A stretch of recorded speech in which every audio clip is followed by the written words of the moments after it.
ایک خاتون کا میرے پاس فون آیا, میں بیوہ ہو گئی ہوں, میرے سے اپنی خواہش برداشت نہیں ہو رہی, زنا کا خطرہ ہوتا ہے, تو میں ایک کم درجے کا گناہ کر کے اپنی خواہش کو پوری کر لیتی ہوں. میں نے کہا حرام ہے, آپ نکاح کریں. مجھ سے کوئی نکاح کے لیے تیار نہیں ہے.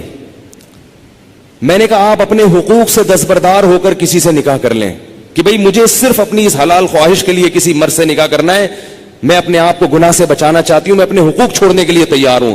میں نے کہا کر لے گا نکاح, کیونکہ اللہ نے عورت کی خواہش کے لیے مرد کو بنایا اور مرد کے لیے عورت کو. اس کے علاوہ کوئی راستہ اسلام میں حلال نہیں ہے. اور اس مرد سے بھی قیامت کے دن سوال ہوگا جو اتنی بیوہ اور اس جیسی لاکھوں عورتیں بیٹھی ہوئی ہیں, حرام طریقے سے خواہشات پوری کر رہی ہیں, اور جب اس کمبخت سے کہا جاتا ہے کہ تو نکاح کر لے تو کہتے ہیں مجھ میں نکاح کی طاقت نہیں ہے. جبکہ انٹرنیٹ پر روزانہ ننگی فلمیں دیکھ رہا ہوگا, اتنی شہوت ہے, روزانہ اور طریقوں سے اپنی حرام خواہشات پوری کر رہا ہوگا, اور بڑے بڑے قوم میں کارنامے سر انجام دے رہا ہوگا جن کے لیے اچھا خاصا حوصلہ چاہیے. لیکن جہاں کسی عورت کو عفت اور پاک دامنی والی زندگی میسر کرنے کی بات آتی ہے, نکاح کی بات آتی ہے, یہ بکری بن کے بیٹھ جاتا ہے, کہتا ہے میرے اندر قوم سے لڑنے کی, رشتہ داروں سے لڑنے کی طاقت نہیں ہے. ویسے اس کو بولو نا وہاں جا کے بم رکھ کے آؤ تو رکھ کے آ جائے گا. اس کو بولو نا یہ فتح کر لو مارے کا, یہ کر کے آ جائے گا. تو بھائی یہ طریقہ نہیں ہے. اللہ نے سورہ نور میں نظروں کی حفاظت کا حکم دیا, اور اگلی آیت میں اللہ نے نکاح کا حکم دیا ہے, آلٹرنیٹ فورم بتایا ہے. تو اللہ نے صرف اور صرف مرد عورت کو ایک دوسرے کے لیے پیدا کیا ہے, اور ہن لباس لکم وانتم لباس لہن. فرمایا عورت تمہارے عیب پہ پردہ ڈالے گی اور تم اس کے عیب پہ. شہوت اللہ نے دونوں میں رکھی ہے. جو یہ کہتا ہے نا نہیں ہے, خدا کی قسم جھوٹ بولتا ہے, وہ جھوٹ بولتا ہے. وہ کوئی کہتا ہے وہ اتنی نیک عورت ہے اس میں شہوت نہیں ہے, خدا کی قسم جھوٹ بول رہا ہے. جیسے بھوک لگنے کا تعلق آپ کے نیک ہونے یا نہ ہونے سے نہیں ہے, تو سیکچوئل ڈیزائرز جو ہیں اس کا کسی کے نیک یا برے ہونے سے تعلق نہیں ہے. اتنی یہ کامن سینس کی بات ہے, یہ سمجھ میں نہیں آ رہی بھائی. اتنی کامن سینس کی باتیں ہیں, اس میں کون سی میں ایسی باتیں کر رہا ہوں جو سمجھ میں نہ آئے, اس پہ میرے اوپر الزام لگتے ہیں, پتہ نہیں کیا سکھا رہا ہے لوگوں کو. تو یہ جو الٹے کام آج کل ہو رہے ہیں نا, لڑکیاں بھی کر رہی ہیں, یونیورسٹیاں جانے والی لڑکیاں, کالج جانے والی لڑکیاں, میرے پاس فون آتے ہیں ہم یہ کر رہے ہیں, ہم یہ کر رہے ہیں. میں کہتا ہوں کیوں بھائی؟ کہہ رہے ہمارے اندر ڈیزائرز پیدا ہوتی ہیں, ہم کیا کریں مفتی صاحب, رشتے ہی نہیں آتے. اور لڑکا بھی کر رہا ہے, ان سے بولو کہ بھائی تم شادی کیوں نہیں کرتے؟ پیسے ہی نہیں ہے, کیسے کر لیں شادی, پیسے ہی نہیں ہے. گرل فرینڈ کے لیے پیسے کہاں سے آ جاتے ہیں بھائی تمہارے پاس؟ نکاح کے لیے یہ دماغ سے نکال دو کہ پیسوں کی ضرورت ہوتی ہے.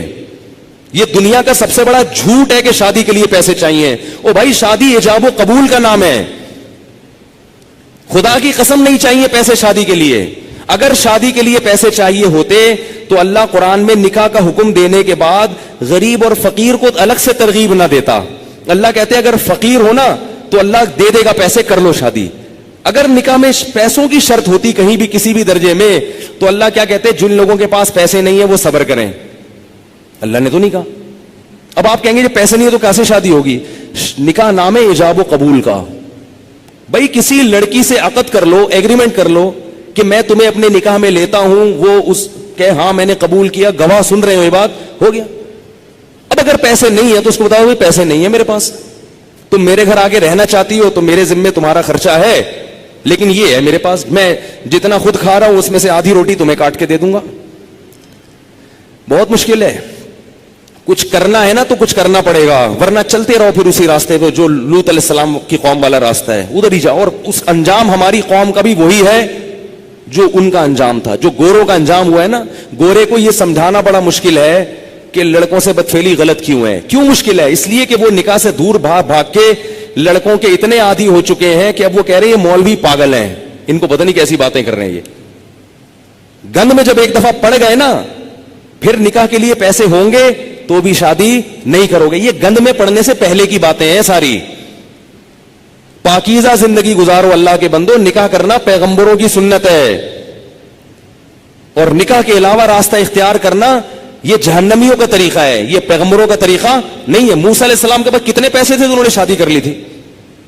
کچھ بھی تو نہیں تھا. لڑکی کے باپ نے کہا 10 سال بکریاں چراؤ گے, انہوں نے کہا قبول ہے, چراؤں گا. انہوں نے کہا شادی تو ہو, چلو 10 سال بکریاں چلائیں گے, شادی تو ہو. ہمارے نبی کے پاس کتنے پیسے تھے جو انہوں نے 9 بیویاں رکھی ہیں, 11 شادیاں کی ہیں.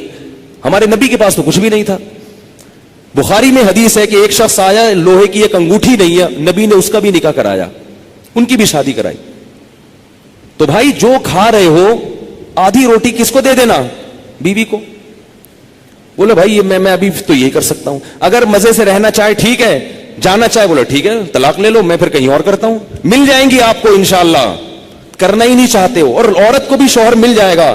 اور اگر اس لڑکی کو خرچہ نہیں مل رہا شوہر کی طرف سے, تو کم از کم اس کی سیکچوئل ڈیزائرز تو پوری ہوں گی نا حلال طریقے سے, یہ ضرورت تو پوری ہو جائے گی نا. بھائی نکاح کر لے کہ بھائی مجھ میں بھی یہ خواہش ہے, میں حرام سے بچنا چاہتی ہوں, نکاح کر لیا مرد نے, اب کم از کم ان کو میاں بیوی کو ایک اپنی خواہش پوری کرنے کے لیے لباس تو مل جائے گا, ادھر ادھر منہ تو کالا نہیں کریں گے.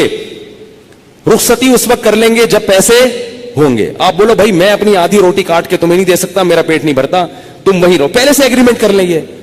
نکاح صرف نان نفقہ اٹھانے کے لیے نہیں ہوتا, زنا سے بچنے کے لیے بھی ہوتا ہے. بلکہ نکاح کا تو بنیادی مقصد زنا سے بچنا, اولاد پیدا کرنا ہے.